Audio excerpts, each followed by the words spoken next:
pumunta na ho tayo. Rektahan na po natin.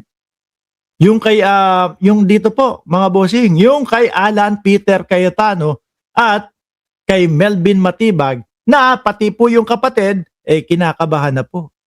Si Pia Cayetano. Kanina umpisahan natin. Umpisahan natin kay Matibag muna. Dito muna ho tayo mga kababayan. Kay Attorney Melvin Matibag. Pero ang sinasabi, ito po ang sinasabi ni Boss Peter Cayetano, mga bossing, no? Ito yung sinasabi ni Alan Peter Cayetano patungkol po diyan sa inilabas na video ni Melvin Matibag po o yung interview kay Melvin Matibag. Game. We already have that chilling effect. Oh, kinakabahan na daw yung chilling effect. Quite exhaustive yung sinabi ni NBI Director about the Southeast Asian Games. So if the intention was to have a chilling effect, we already have that chilling effect. May 11. Dali, pansin ko Hindi, pansin ko, music story, hoy! Hindi kasama yung paggawa lang ng palaruan ang 10 billion. Ay, totoo. So, wala pa yung mga pagkain, etc. Ang laki naman. Pero, stop lang tayo saglit. No? Pansinin nyo ho, mga kababayan. Si Alan Peter Cayetano. Nung medyo Senate President pa siya, medyo maayos pa eh. Yung nagbabablog pa siya no? Medyo maayos pa, may ahit pa. Kayo, inaasar nyo kasi. Tingin ko ito ang dahilan kung bakit po may pabalbasarado effect itong si Alan Peter Cayetano. Tingin ko, kasalanan nyo ho, mga kababayan. Bakit? Kasi ang nakikita ko dyan sa comment section, kapag kayo ay nagko-komento, tinatawag nyong Petra. No? Tinatawag nyong Petra. Uy, Boss Mark, ikaw din. Hindi! Kasi ako naman kasi, nadadamay lang ako sa inyo eh. Tapos si Melvin Matibag pa, kung maalala nyo ho, di ba sabi, ano ba? Ang Marites, pangalan ng babae, no? Pero yung Petra din, pangalan ng babae. Doon lang naman ako nahawa sa inyo. Pero tingin ko dito, siguro, may nag-abiso o may nag-advise sa kanya. No? Uy, Alan, tinatawag ka. Uy, Alan, tinatawag ka. Nung mga supporter ni Pangulong Bongbong Marcos, Petra ka daw, Petra. Kaya, sige, ganun macho effect ako. Ayan, di ba? Magpapabalbas sarado. Kasi lagi nakikita natin, makinis siya si Alan Peter Cayetano no? Kaya ngayon, nagpabalbas ho, mga kababayan. Lumilipat yung buhok sa mukha. Sabi ni Sir Archie Beroya, wala na, Peter, yari ka na kay Director Matibag. Alam lahat niya ang baho ng PDP. Kasama, pasok sa naku, 50 million na naman. Lagpas 50 million, plunder na naman. Ang posibleng kaharapin, ganon. Wala na namang yun, piyansa. Tuloy. 11, hinabol dito sa session hall na to ng mga ahente ng NBI si Senator Bato. May 13, dahil wanted naman talaga. At yun, tingin ko, nanggaling sa Interpol, yung warrant of arrest ni Bato de la Rosa. Di ba? Matagal na yun eh. At saka, last year pa, no? Last year pa, Peter Cayetano, naririnig at nababalitaan na namin na meron ng warrant of arrest si Bato de la Rosa. Ikaw, di ba, sabi mo? Sabi ni Peter Cayetano, sino ba naman ang hindi matutuwa na ikaw ay ibinoto? Di ba? Sino ba naman ang hindi matutuwa na ikaw ay iniluklok bilang Senate President nang wala kang kinukumbinse dito sa mga ito? Tapos, ibinuko siya ni Robin Padilla. Sabi ni Robin Padilla, nag-message po sa amin si Alan Peter Cayetano, no? Na kumpleto na daw po at meron na daw pong numero, 12 na daw po ang mga senador na boboto para sa doon na, mga kababayan, nagsimula yung stress ni Peter Cayetano. Di ba? Tapos sabi niya kay Bato de la Rosa? Pang 13 si Bato de la Rosa pupunta. Kinabukasan nalaman natin, isa sa sasakyan ng Cayetano ang gamit ni Bato de la Rosa o ang sinakyan ni Bato de la Rosa. Diba? Kaya tingin ko maaari na may sabit din Si Peter Cayetano, kasi si Ma'am Elena, nababasa ko yung sinasabi. Isa din, si Peter Cayetano, sa nakikita ko na masasabit sa obstruction of justice ho, mga bossing, hindi lang si Robin Padilla. Nagkaroon ng enkwentro, putukan, pinipilit ng NBI na hindi sa loob ng Senado, but we have all the evidence that it was inside the Senate. Kayo nga naman talaga nagpaputok. Uy, walang makakalimot nun. Di ba? Walang makakalimot nun. Pinipilit nila na pinuputukan po sila ng NBI. Pinipilit po nila na may nagpapaputok daw po papunta sa kanila.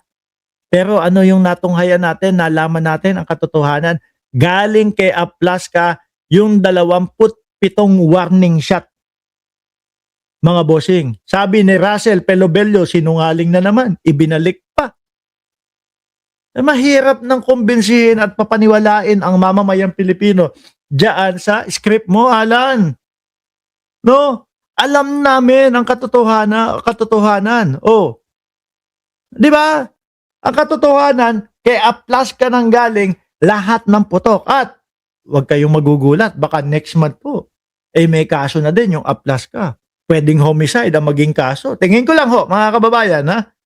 Dahil kung makita nyo po, yung reporter, kasama noong kanilang video, talaga namang nagsisiilagan sila Hinahanap nila kung sino yung nagpapaputok. Nung nakita nila, si Aplaska nga ho. Sisinungaling. Diyos ko po, alam na namin ang karakas. Other incidents, I do not want to evoke a reaction or debate because I want to respect my fellow senators. Much of this has been vented in the media, is in court.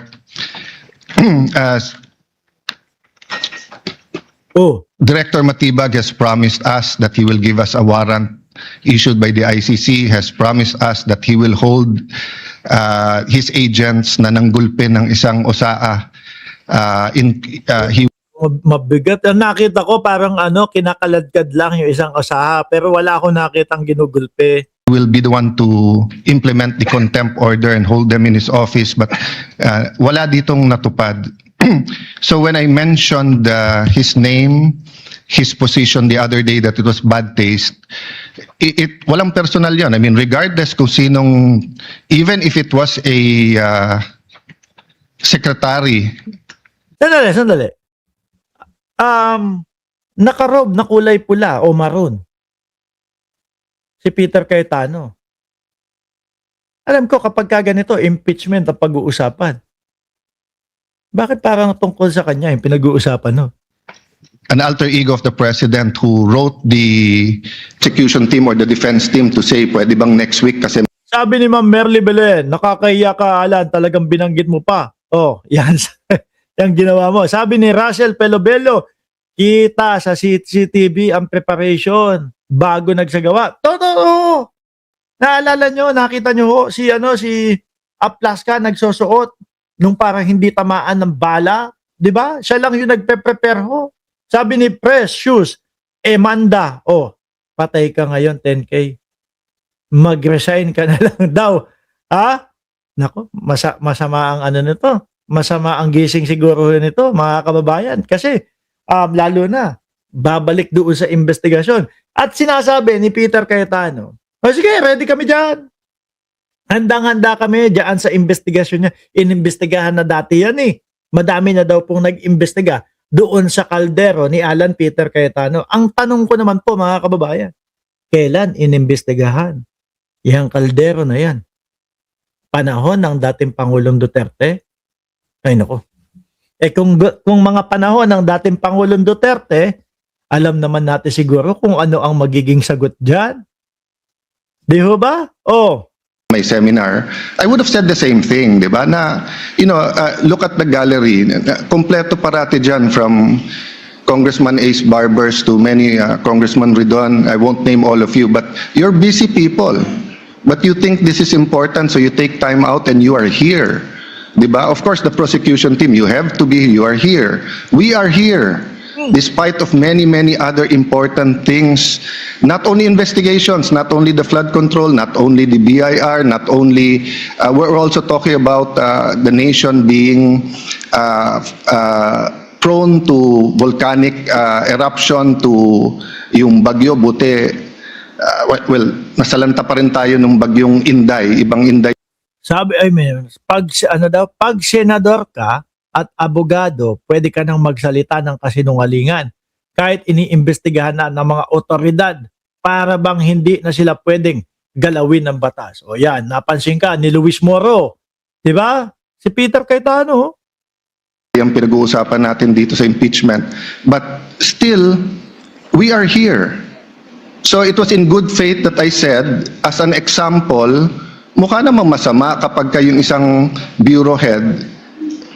NBI director is a very important position, but it is a bureau. So if a bureau head, and tignan niyo yung invitation, nakalagay sa invitation, or your representative, and we resolved it. So aksidente ba na yesterday, suddenly after I mentioned it, and after during the weekend, many have been talking about na dapat ata hindi 16. So 21 na lang kami ngayon eh. Oh. So 2/3 of 21 is 7. Pag nabawasan pa kami ng 3, 13 na lang yon. Pero some will argue, mabawasan lang kami ng 1 o 2, baka 13 na rin yon kasi wala naman half person o 3/4 person. So all of these issues are valid. Question, the chilling effect is there, but am I intimidated? Wala na akong choice. Oh. Ilalabang ko na to. Gagawin ko yun ang dapat kong gawin. Manlalaban ba? Ilalaban niya na. Kala ko manlalaban eh. Huwag niyo naman buyuhin si Alan Peter Cayetano, manlaban. Ano po, sabi ni Ma'am Len De Los Santos, hintay-hintay lang, iniipon pa lahat ng ebidensya. Baka maging Marcoleta ka, biglang magkasakit. Totoo naman no. Ay hindi speaking of Rodante Marcoleta, may himala pong nangyari kay Rodante Marcoleta. Pumasok po ng Sandigan Bayan, mga bossing, nang naka-wheelchair si Rodante Marcoleta. Yung tipo bang ang hina-hina, no? Yung tipo bang parang walang lakas. Pero paglabas mga boss Chipamo, sir, ibalita ba naman na wala naman daw pneumonia si Rodante Marcoleta. Kaya paglabas, dire-diretso na, tuloy-tuloy na. Wala nang dahilan para umarte pa, magpa-wheelchair pa, Diba? May himalang nangyari. Pagpasok, naka-wheelchair, paglabas, diretso nang maglakad. Balita ba naman na wala siya sakit Bumaliktad man yung sitwasyon, si President Marcos ang ini-impeach and I felt a certain way, ilalabang ko rin. Chief Justice man ang i-impeach, ilalabang ko rin. But for the record, Mr. President, go ahead and investigate. First of all, that's been investigated many, many times. Yan. Ang tanong mga kababayan, kailan at anong petsa at sinong presidente inimbestigahan yung kaldero ni Alan Peter Cayetano? Dahil po, kung ang presidente nung mga panahon na yon ay si dating Pangulong Duterte, alam naman natin kung ano talaga ang kapit at kung sino ang kapit nitong sila Cayetano. Di ba, mga kababayan? Iba ngayon kapag NBI ngayon ang nag-imbestiga. Baka madaming makita dyan. Di ba? COA, I'm not sure. I think the Office of the Ombudsman, ang nag-file pa ata, Chief of Staff mo Senator Rob, I'm not sure but parang may kaso na nun. Senator Drilon quizzed us here. I was Speaker of the House but I chose to appear before the Senate to be able to answer all of those questions. Sabi ni Ma'am Liza Yunis, alaga sila ni Duterte. No? Kaya ayoko na magsalita. Hindi, kaya kaya sabi ko, tatakbo ba ako? Or may nagsasabi kasi dyan, takbo ka, congressman or whatever. Hindi na. Hindi na. Okay na po tayo. Bilang vlogger po, mga kababayan, mabuyo ka pa o maipit ka pa sa mga ganyan. Kaya mo sila-sila na lang. Di ba? Badong, babaliktad na si Bongo. Naku po. Tingnan natin. Hanggat hindi binabalita, tingnan natin kung totoong babaliktad si Bongo. directly. The SEA Games, paulit-ulit yan. Biktima na ng speakership ng 2019 yan. Nahuli namin yung PR na sinabi kikiam, pinakain daw mga Muslim ng baboy, when it was chicken longganisa na Oh. Pero yung kikiam, sir, ano? Kasi yung inidepensa niya, pinakain lang yung Muslim ng baboy. Pero yung kikiam, totoo po ba yun, sir? Kasi sabi ng mga nagko-comment, totoo daw eh. for the Senate to be able to answer all of those questions directly.